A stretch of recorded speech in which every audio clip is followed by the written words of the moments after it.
മുക്കുവല്ലെന്നാ ചേട്ടൻ വെള്ളത്തിട്ടാ മുങ്ങുവാ. ചേട്ടനല്ലേ രക്ഷിക്കേണ്ട ആദ്യം. പിന്നെ അതെനിക്കിപ്പോ മനസ്സിലായി. ഇവിടെ ഗ്ലാസ് താനല്ലേ തുറന്നത്? നിങ്ങൾ പറഞ്ഞിട്ടില്ലേ?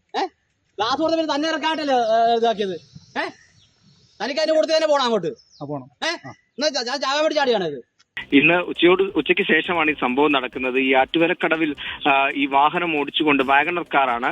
ഈ യുവാവ് മദ്യലഹരിയിലായിരുന്നു. അദ്ദേഹം ഈ വാഹനം ഓടിച്ച് നേരെ വന്ന് ഈ കടവിലേക്ക് ഈ വാഹനവുമായി ചാടിക്കുകയായിരുന്നു. ഉടൻ തന്നെ അവിടെ ഉണ്ടായിരുന്ന ഈ കടത്തുകാരൻ ഡോറ് തുറന്ന് ഈ യുവാവിനെ വലിച്ച് രക്ഷിച്ച് കരയിലേക്ക് കയറ്റുകയായിരുന്നു. എന്നാൽ ആ സമയത്ത് ഈ വാഹനം കരയ്ക്ക് കയറ്റാൻ സാധിച്ചില്ല. വാഹനം വെള്ളത്തിലായതുകൊണ്ട് തന്നെ വെള്ളത്തിലൂടെ ഒഴുകി അങ്ങ് മുങ്ങിപ്പോയി. അതേ തുടർന്നാണ് ഈ രക്ഷപ്പെട്ട യുവാവ് ഈ ആൾക്കാരോട്, അവിടെ നിന്നിരുന്ന ഈ കടത്തുകാരനടക്കമുള്ളവരോട് ദേഷ്യപ്പെടുന്നത്. എന്തിനാണ് ഡോറ് തുറന്നുകൊണ്ടാണ് വെള്ളം കയറിയത്, അങ്ങനെയാണ് വണ്ടി മുങ്ങിപ്പോകുന്നതെന്നൊക്കെ തട്ടിക്കയറുന്ന കാഴ്ച കണ്ടു. എന്തായാലും ആ ജീവൻ രക്ഷിച്ച കാര്യമൊക്കെ മദ്യലഹരിയിൽ ആ യുവാവ് മറന്നുപോയെന്ന് തോന്നുന്നു.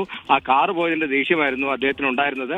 ഉടൻ തന്നെ എന്തായാലും തലയോലപ്പറമ്പ് പോലീസ് എത്തി ഈ യുവാവിനെ കസ്റ്റഡിയിലെടുത്ത് കൊണ്ടുപോയിട്ടുണ്ട്. തുടർ നടപടികൾ സ്വീകരിക്കുമെന്നാണ് പോലീസ് അറിയിച്ചിട്ടുള്ളത്.